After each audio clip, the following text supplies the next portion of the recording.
Bihotz txalaparta taldea, eta gainera hemen gaude Gema eta Lararekin. Bihotz txalaparta taldea zer da? Txalaparta talde bat, fusionatzen duena txalaparta beste musika estilo ezberdinekin, eta instrumentu eta hotxarekin.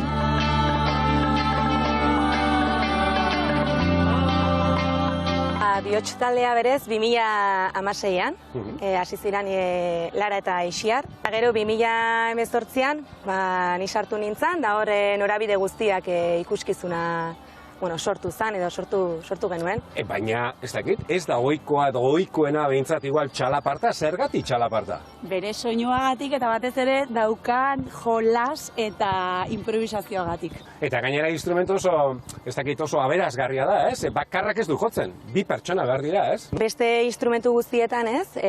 Pertsona bakar batek, ez? Jotzen du minon. Txalapartak duen ezaugarrietako bada hori, gutxinez eta xarma bi pertsonek jo behar dutela, eta hor improvisazioa sartzen da, alternantzia, grasa. Beraz, estenatokian konplizidade bat behar da, baina estenatoki kantora ere beharko da, edo zer? Familia. Eskontza da bezala da, ez? Ia esan ia, eskontza musikala kasu horretan. Hori da, hori da.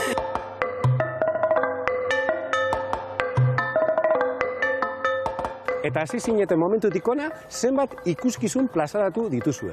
Ikuskizun bezala, bihotz bezala bat prestatu genuen, eta onginan 2 urtez, 2 urte eta zerbait egiten. Baina bestela orokorrean txalapartarekin ibiltzen gara gehiago beste talde batzuekin kolaboratzen edo jotzen. Eta beste talde batzuekin esaten duzu, eta ze taldekin jo duzue ba? Hor Juan Mari Beltranekin. Mitikoa. Bai. Maixua. Gure irakaslea. Maixua. Txalaparta nahi da. Juan Mari Beltranekin, gero Zo taldearekin ere kolaborazio bat egin genuen, Sonakairekin ere.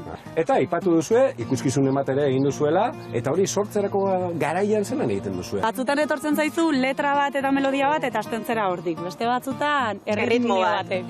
Eta txalaparta bat, bai, politia da, eta jotzerako orduan politxo ikusten dugu, baina hori non erosten da? Gaur egun badaude lekuak saltzen dituztela txalapartak, baina berez... Fabrikatu egiten dituzue? Fabrikatu egiten, jakoitza bera. Eta basora joan, ohol bat hartu eta zei bitzen, zepiladorakin hor ematen, zelan daude? Bueno, baino gehiagotan ju naiz kabailleteekin, eta jun probatzen makiekin, markatu frogatu ezak, gustatzen zaizun hori dabea ez. Gema eta Larak, zer sentitzen dute txalaparta jotzen duten momentu horretan? Ez dakit. Guretzako nik uste askotan txalaparta terapeutikoa, ez bihurtzen dela. Nik uste jotzen zauden momentu hortan, ez du beste zertan pentsatzen. Baina gero baitaren musikalki askatasuna. Hori da. Ez egulako jotzen beti partitura bat berdina asmatzen gaudelako eta jolasten gaudelako denbora guztian, ez gauden lotutak abesti bateri. Bueno, eskerrik asko itzordua behitiaren, zuon txalaparta erakustearen, eta biba zuek. Opatu.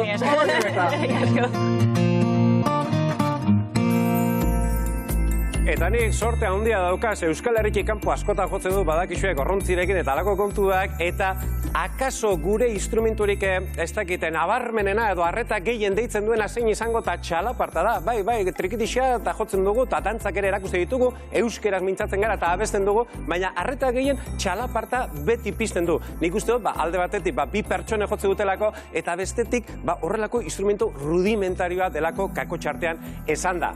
Orduan, guazen gu ere, ez kanpoan bakarrik, Euskal Herrian ere, gozatzera gure txalapartarekin. Aurrera, bihotz!